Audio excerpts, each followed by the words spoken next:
wawancara kita pada pagi ini, kita akan menyentuh mengenai dengan aspirasi ke arah kepimpinan yang unggul. Dan alhamdulillah pagi ini kita dapat menjemput salah seorang tetamu dengan kita yang merupakan pegawai kaunselor Jabatan Perkhidmatan Awam. Jadi kita bersama dengan Yang Mulia Puan Muizzah binti Haji Awang Abdullah. Ya, Assalamualaikum Puan. Waalaikumsalam warahmatullahi wabarakatuh.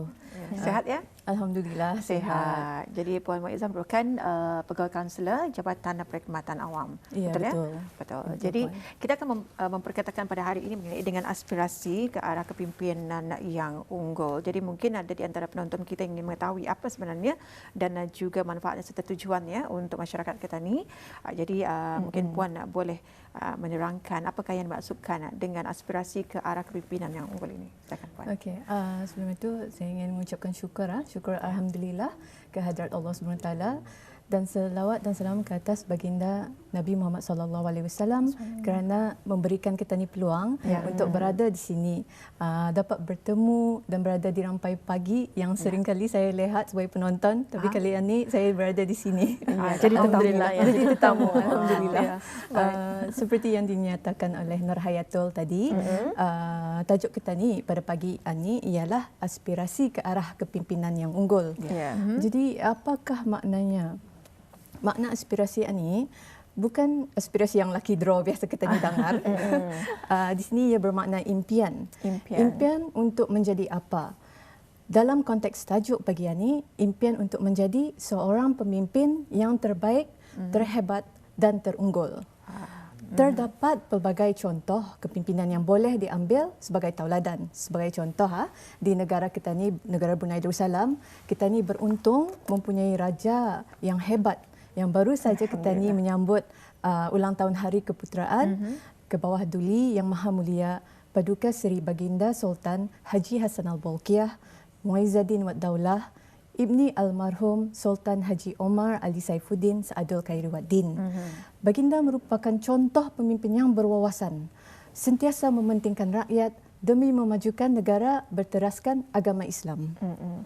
Manakala dari segi agama Islam pula, kita ni pun tahu dari kita ni kecil sehingga dewasa, kita ni selalu mendengar contoh pemimpin yang terunggul dan terbaik sekali dari segi agama Islam adalah Nabi Muhammad sallallahu alaihi wasallam. Baginda Rasulullah adalah seorang pemimpin yang mempunyai kesabaran yang tinggi dalam menghadapi ujian yang besar. Berakhlak baik, bersifat mulia dan sungguh bijaksana dalam memimpin umat Islam ke arah jalan yang diredai oleh Allah SWT. Untuk tajuk kita ni pagi ini, siapakah yang saya maksudkan pemimpin ini? Adakah ianya untuk orang yang terpilih saja? Adakah ianya untuk seseorang yang berpangkat tinggi? Biasa kita ni gelar bos di pejabat. Mahupun bos-bos di rumah, kadang-kadang kita ni berjumpa kawan di rumahnya, ia akan memperkenalkan bos-bosnya di rumah, iaitu ibu dan bapanya. Dan juga yang sudah berkahwin, digelarnya membesar, tuan besar rumah, suami dan isterinya, ataupun bos juga. Dan juga jangan dia juga mengira umur bos ni, anak-anak kecil juga. Apa yang dimaukannya kita ni akan tunaikan. Jadi big boss lah tu. Jadi big boss, baby boss. Baby boss.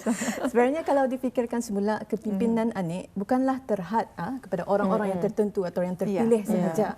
Ia berbalik semula kepada perspektif masing-masing. Keadaan kita ni di rumah maupun di pejabat, memang ada ciri-ciri kepimpinan itu sudah tertanam dalam diri kita ni, berbalik pada kita ni untuk mengasahnya. Jadinya itu saja definisi yang saya dapat sampaikan mengenai aspirasi negara. Ya, alhamdulillah ya, itu dimasukkannya dengan aspirasi ke arah kepimpinan yang unggul. Jadi seterusnya ni Puan, apakah antara ciri-ciri kepimpinan diri yang baik untuk kita ni praktikkan ni? Okey, seperti saya nyatakan sebelum ini, di dalam keluarga, kita ni mungkin seorang ibu atau ayah.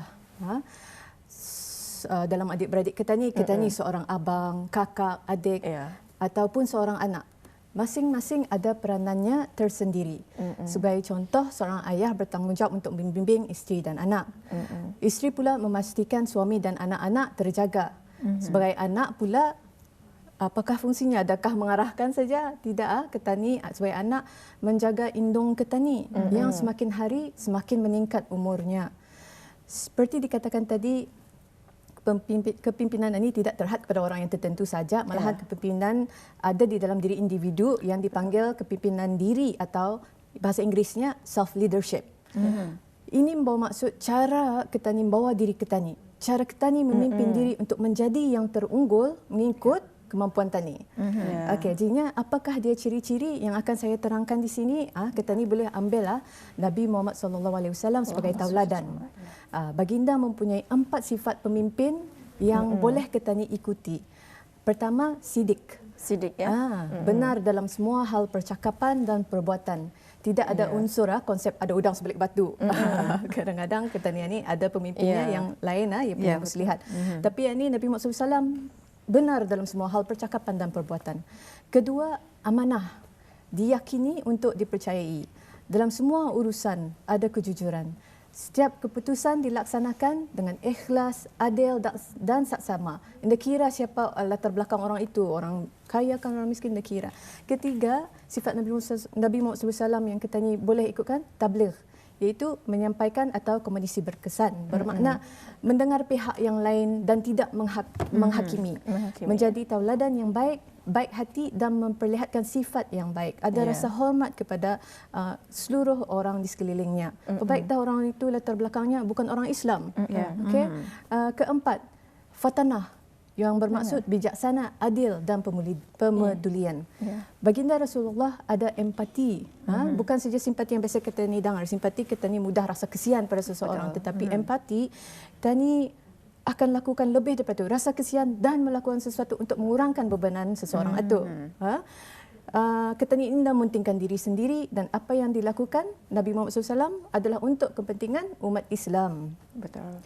Jadi itulah ciri-ciri di antara ciri-ciri yang saya boleh huraikan dalam kepimpinan. Dalam kepimpinan yang unggul. Dan alhamdulillah ya, dengan penjelasan sebentar tadi itu bagi ciri-ciri kepimpinan diri yang baik untuk dipraktikkan.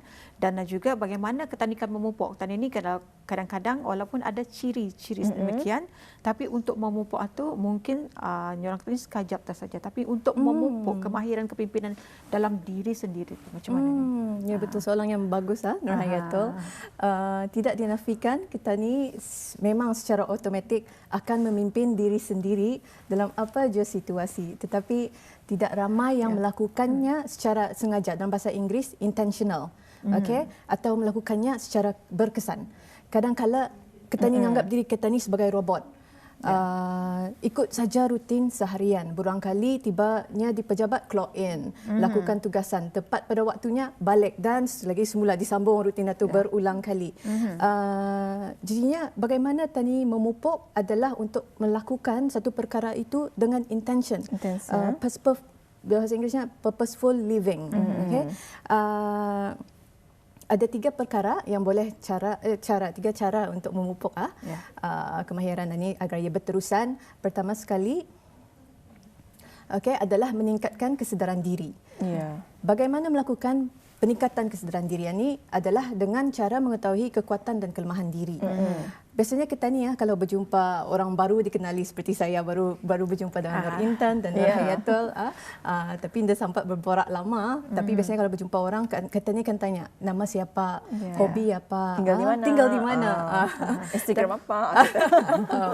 Tapi kali ini kita ni tanya soalan-soalan ini pada diri sendiri. Tanya, apakah yang penting untukku? Apakah yang saya minati? Sometimes ani kita ni berapa pentingkan apakah nilai atau prinsip kehidupan yang penting untuk saya agar hidup itu lebih bermakna dibuat dilakukan. So itu kita ni salah satu cara, beberapa cara untuk meningkatkan kesedaran diri. Secara tidak langsung ini akan memberi kita ni tujuan dalam memberi makna dalam kehidupan kita ni. Kedua, kita ni perlu memupuk diri untuk sentiasa bermuhasabah diri, self reflection. Ini adalah kemahiran untuk menilai dan memperbaiki akan kesilapan dan apa juga kekurangan diri. Rasulullah SAW menyifatkan bahawa orang yang sentiasa bermuhasabah diri itu adalah seorang yang bijak. mengetahui kelemahan, tapi jangan saja tahu kelemahan tapi dibiarkan, tapi cuba untuk memperbaikinya. Kita ni manusia yang tidak akan lari dari melakukan kesilapan, pelajari daripadanya dan perbaiki mana-mana yang perlu diubah. Dan ketiga, amalkan perkara ini secara berterusan. Kita tahu ciri-ciri tadi sudah yang saya kongsikan. Jadi kita ni amalkan, jangan saja biarkan dia tergantung cuma tu. Kita ni sudah mengetahui ciri-ciri kepimpinan yang boleh diikutkan, tetapi berbalik semula, adakah kita ni akan mempraktikkannya atau membiarkannya begitu saja. Perlu diamalkan ilmu yang kita ni perolehi secara berterusan, dalam erti kata lain, kalau dari segi Islam, istiqamah. Boleh je kita ni apply di sini ya. Seperti ajaran Nabi Muhammad SAW, setelah ada ilmu, perlu tarbiyah, iaitu menjadikannya sebagai satu kebiasaan atau habit yang orang putih. Perkara yang baik perlu diamalkan seperti ciri-ciri amanah, jujur, ikhlas. Jika tidak diamalkan, tidak akan membawa apa-apa manfaat, seperti pepatah Arab, ilmu tanpa amal umpama pohon tak berbuah. Yang bermaksud apa gunanya ilmu jika kita ni indah praktikkan. Ada saja. Itu dia antara untuk kita memupuk kemahiran kepimpinan. Tapi itulah ya, seperti yang Puan katakan, meningkatkan kesedaran diri dan kita perlu memupuk serta muhasabah diri kita ni. Dan satu lagi, kalaupun kita ni ada kesedaran diri dan juga muhasabah diri, tapi tidak diamalkan secara berterusan, dia juga digunakan tak? Itu yang pentingnya untuk kita ni sentiasa istiqamah ya. Baik, dan seterusnya ni, apakah antara kepentingan ataupun signifikan aspirasi ke arah kepimpinan yang unggul ini? Okey, terima kasih Nurayatul dan Nur Intan. Tajuk kita ni pada pagi ini adalah mengenai kepimpinan yang diri, kepimpinan diri yang unggul, bukannya kepimpinan in general. It's about self leadership. Diri sendiri. Untuk menjadi terunggul, kadang-kadang kita unggul, pressure. Kita ni akan fikir yang seseorang itu perlu menjadi seorang yang sempurna. Tetapi jangan kita ni lupa, kita ni sebagai manusia sentiasa ada kekurangan dan indah lari dari melakukan kesilapan. Hanya Allah SWT yang sempurna. Tetapi tidak salah untuk kita ni berusaha untuk menjadi yang terbaik mengikut kemampuan masing-masing. Sebab itulah kepimpinan diri ini adalah kemahiran yang penting dan paling asas dalam kehidupan agar kita ni hidup dengan bermakna dan bertujuan. Jadinya ada tiga kepentingan, iaitu pertama, hidup indah akan jadi terumbang-ambing. Kerana kita ni ada cita-cita, aspirasi, ada impian untuk memimpin diri ke arah yang lebih baik. Tanpa cita-cita, hidup kita ni akan terumbang-ambing, nada tujuan. Sebagai contoh perbezaan yang biasa kita ni mungkin alami juga, dan saya pasti Nur Intan dan Nur Hayatul, kalau kita ni keluar lunch tengah hari, kadang-kadang soalan yang selalu ditanya, ke mana kita ni? Mana tahu tu? Sebelum tu macam tadi akan ke mana-mana, tahu tu di sini nyaman, di sini nyaman. Banyak list.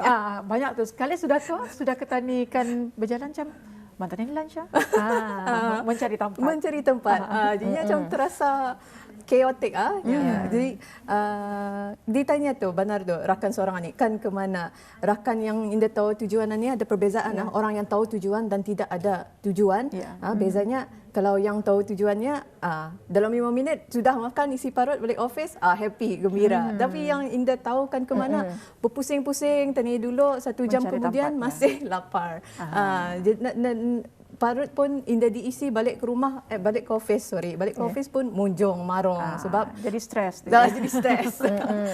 Jadinya itu bezanya, ada perbezaan antara orang yang ada tujuan dan tiada tujuan. Jika kita ni ada tujuan, kita ni akan lebih berkeyakinan diri, confident. Dan apa yang dihajatkan akan tercapai. Jadi tujuan itu adalah penting. Kedua, dengan cita-cita, secara tidak langsung kita ni akan ada perancangan dalam kehidupan agar ianya teratur dan tidak huru-hara, tidak terumbang-ambing. Dan ketiga, membantu dalam membuat keputusan dengan yakin. Kerana kita ni tahu apa kekuatan tani dan kelemahan diri. Ini secara tidak langsung akan meningkatkan keyakinan diri atau self-esteem. Kadang-kadang dalam pengalaman saya ada berjumpa seseorang yang kehilangan keyakinan diri atas sebab latar belakang keluarganya yang mungkin menghadapi kepayahan, kesusahan. Keyakinan diri itu hilang. Jadi kita ni perlu meningkatkan keyakinan diri ni dengan cara look forward. Maju ke hadapan. Cari hala tuju. Tanya balik kepada diri sendiri, apakah yang buat aku bahagia, bagaimana untuk mencapainya. Small steps. Berbaik hari ini sedikit saja, that goal is small, not matlamat yang sungguh besar yang kita tidak mampu melakukannya. Secara kesimpulannya,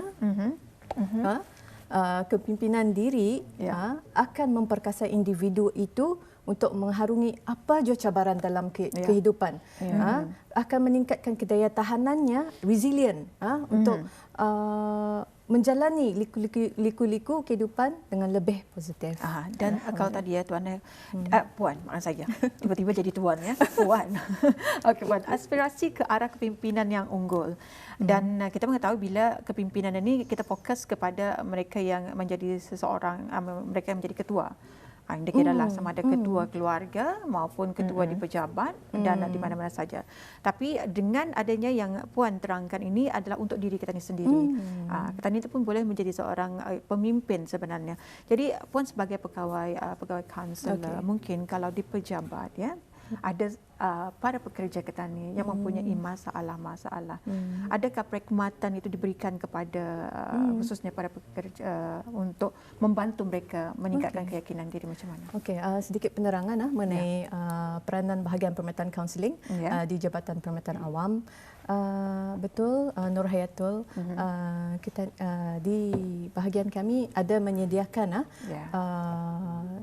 perkhidmatan, tetapi perkhidmatan kaunseling kaunseling secara individu, one to one di antara kaunselor dan klien yang ingin menjalani sesi kaunseling, dan ataupun sesi kaunseling itu dijalankan secara kelompok. Jadi ada common issue lah yang dihadapi, dikumpulkan kaunseling kelompok. Bagian kami ada menyediakan perkhidmatan berkenaan, iaitu sesi individu kaunseling dan sesi kelompok kaunseling. Di dalam sesi kaunseling itu, walaupun secara luarannya seperti ketani akan berborak-borak saja, bercerita secara rambang, tapi sebenarnya dalam sesi kaunseling, sebagai kaunselor, dalam pengalaman saya bertugas sebagai kaunselor, saya akan cuba merungkai apa isu, awalnya isu tu yang dihadapi, tapi selepas itu akan didalami, kupas lagi, melalui perbincangan itu ketani akan nampak what is the root cause yang menyebabkan pekerja-pekerja ni tidak macam mana ada mungkin daripada rumah ataupun dia mungkin daripada ketani lihat balik semula keadaan yang berlaku di masa lampau, tapi tidak juga terlalu masa lampau, sebab we want klien itu untuk fokus pada masa kini. Betul. Masa ini, here and now, dalam bahasa Inggerisnya. Tidak juga terlalu perkara-perkara yang berlaku yang akan menakutkannya di masa hadapan. Kerana kita ni ada perasaan ketakutan, apa akan terjadi, apakah aku akan capai impianku di masa 5 tahun akan datang ni. Itu akan menyebabkan kita rasa bimbang, risau. So kita ni lupa keadaan kita ni di sekeliling. Jadi dalam sesi kaunseling itu, saya akan cuba memfokuskan kepada individu itu, mencari puncanya, lepas itu sama-sama heal. Bagaimana menyelesaikannya? Menyelesaikannya. Jadi bagaimana, sejauh mana penyelesaian? Kalau orang tadi 100% penyelesaian itu memang mengambil masa yang lama. Bagaimana membantu untuk sejauh ini, membantu mereka untuk mempunyai keyakinan dalam bertugas? Dengan adanya kaunseling yang diberikan. Secara tidak langsung juga dalam sesi kaunseling itu pun ada juga ketani merungkai seseorang itu untuk mempunyai kepimpinan diri, pimpinan diri. Berapa lama? Betul, ia akan mengambil macam makan pil, talan satu pil sebiji akan sembuh. Tenang. Indah sebenarnya. Jadinya ia akan mengambil masa. Ikutlah dengan teknik-teknik kaunseling yang digunakan, cara perbualan dalam sesi itu, apa yang individu itu meluahkan. Kadang-kadang kita ni pun ada berhadapan individu yang indah mau berkongsi, bukannya terus ada yang macam tu resistant. Jadi ia akan mengambil mempunyai kesan kepada masa yang ambil untuk menuju ke arah yang dimaukan individu ni. Tapi bagi saya sebagai kaunselor, ia terpulang pada klien itu. Jika saya lihat ada banyak perubahan yang dilakukan atau nampak dalam sesi itu keyakinan diri, dulu ada keyakinan diri, masalah ni boleh buat keputusan. So nampak ada perasaan boleh bergantung pada diri sendiri, tidak berharapkan orang lain. Dia pun menyatakan, saya rasa sesi ini sudah cukup untuk saya dan kita pulang pada klien itu.